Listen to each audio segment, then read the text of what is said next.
Mei 31 mwaka 2026 majira ya saa 9:10 alasiri huko eneo la Maji Mazuri katika barabara ya Mbeya kuelekea Chunya, gari yenye namba za usajili namba T 134 DFB aina ya Mitsubishi basi la abiria la kampuni ya Masote likitokea Mbeya kuelekea Chunya, ikiendeshwa na dereva ambaye anajulikana kwa jina la Nehemia Sanga mwenye umri wa miaka 50, mkazi wa Uyole, iliacha njia kupinduka na kusababisha vifo vya watu 4, wanaume 3 na mwanamke mmoja ambaye anakadiriwa kuwa na umri kati ya miaka 35 hadi 40. Katika tukio hilo, kati ya watu waliofariki, wawili waliweza kutambulika ambao ni Hamza miaka 30 na Matilda Mwambanganya mwenye umri wa miaka 30 hadi 35. Aidha, katika hali hiyo au katika ajali hiyo, watu 29 ambao walikuwa ni abiria katika basi hilo waliweza kujeruhiwa kwa mchanganuo kuwa wanaume walikuwa 24 na wanawake ni 5. Majeruhi waliolazwa walikuwa ni 11 na wengine 18 waliweza kutibiwa na katika hospitali ya Rufaa Mbeya na kuruhusiwa kurudi nyumbani. Kwa hiyo walioruhusiwa wanaume walikuwa 17 na mwanamke mmoja. Chanzo cha ajali hiyo ni uzembe wa dereva wa gari namba T 134 DFB kushindwa kulimudu hilo gari katika eneo hilo la kona kali kisha kuacha njia na kupinduka. Hivi sasa ninavyoongea, dereva huyo naye ni miongoni mwa majeruhi walioweza kunusurika katika ajali hiyo. Yuko anaendelea na matibabu katika hospitali ya Rufaa Mbeya, lakini yuko chini ya ulinzi wa jeshi la polisi. Wakati huo taratibu zikiwa zinakamilishwa kwa ajili ya yeye kufikishwa kwenye vyombo vya sheria. Aidha, jeshi la polisi mkoa wa Mbeya linamshikilia Siwema Yona Simfukwe, huyo ana umri wa miaka 24. Huyu alikuwa ni mfungwa aliyetoroka gereza la Rwanda Mei 13 mwaka 2025. Akiwa katika gereza hilo anatumikia kifungo cha miaka 30 kwa kosa la unyang'anyi wa kutumia silaha. Mtuhumiwa huyo ambaye nimemtaja, baada ya kutoroka gerezani amekuwa akifanya matukio ya unyang'anyi wa kutumia silaha, uvunjaji na ubakaji katika maeneo mbalimbali ya jiji la Mbeya, ikiwemo eneo la Iwambi jijini Mbeya. Na miongoni mwa matukio hayo ni tukio alilotenda au alilofanya tarehe 15 Mei mwaka 2026 majira ya saa 2 za usiku.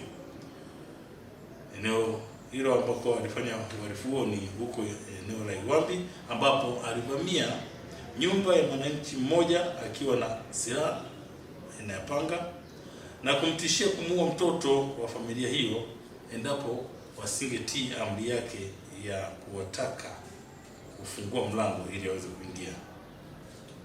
Kwa hiyo baada ya kuwa ametoa vitisho hivyo, kisha aliingia ndani na kuwafunga kamba na kumbaka mama na binti wa kazi na kisha kupora simu 2 aina ya iPhone 15 na 16 pamoja na fedha taslimu shilingi 400,000. Aidha, mtuhumiwa huyu aliendelea kutenda makosa haya kabla hajakamatwa.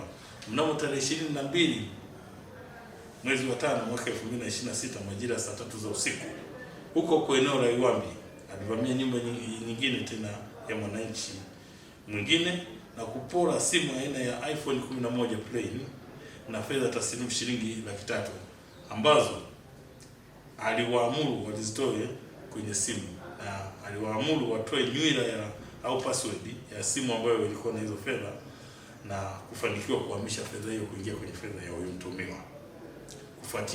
Kufuatia matukio hayo, jeshi la polisi mkoa wa Mbeya kupitia askari maalum wa kuzuia na kupambana na uhalifu wa matukio ya aina hiyo waliweza kuanza msako mkali, na ndipo Mei tarehe 30 mwaka 2026 majira ya saa 10:30 za jioni huko eneo la Chipaka wilaya ya Momba mkoani Songwe ilifanikiwa kumkamata mtuhumiwa huyu Siwema Yona Simfukwe mwenye umri wa miaka 24 ambaye nimemtaja kwa makosa au kwa tuhuma hizo ambazo nimekwishazieleza. Mtuhumiwa baada ya kukamatwa alikutwa na silaha iliyotengenezwa kienyeji, panga, silaha ya shotgun, risasi ya shotgun moja na mizura miwili iliyokuwa ndani ya mifuko ya mifuko wakiwa wamehifadhi. Kitendo hicho cha kupatikana na silaha hizo kilizua hasira wa wananchi ambao walianza kumshambulia mtuhumiwa huyo, na hivyo jitihada za askari ziliweza kufanyika ili kumwokoa na kuhakikisha kwamba mtuhumiwa huyo anafikishwa katika hospitali ya rufaa kwa matibabu. Kwa hiyo mpaka sasa endelea na matibabu kutokana na kipigo alichokipata na wananchi, lakini jeshi la polisi liliweza kufanikiwa kumwokoa kwa sababu matendo haya kama mnavyoona yalianza kushamiri na alikuwa akiyafanya hali akijua kabisa kwamba ni kosa na anasababisha taharuki kwenye jamii. Kwa hiyo kwa hasira hiyo ndio iliyopelekea wananchi waweze kujichukulia sheria mkononi, lakini kwa umahiri wa askari waliweza kumwokoa. Kwa hiyo jeshi la polisi mkoa wa Mbeya linatoa wito kwa wananchi, kwanza kufuatia hii ajali linatoa wito kwa madereva kuwa makini wapo barabarani, ikiwa ni pamoja na kuzingatia sheria za usalama barabarani ili kuepuka ajali. Na kwa sababu eneo hilo lina kona nyingi na mteremko mkali, kwa kweli wanahitaji kuwa makini sana ili kuepusha ajali zisizokuwa za lazima. Lakini jambo la pili ni kuomba wananchi wa mkoa wa Mbeya kuendelea kushirikiana na jeshi la polisi katika kuwafichua na kuwabaini wahalifu walioko katika maeneo ya makazi na wanakoishi ili kuendelea kutoa taarifa kwa baadhi ya wananchi ambao wanajihusisha na uhalifu.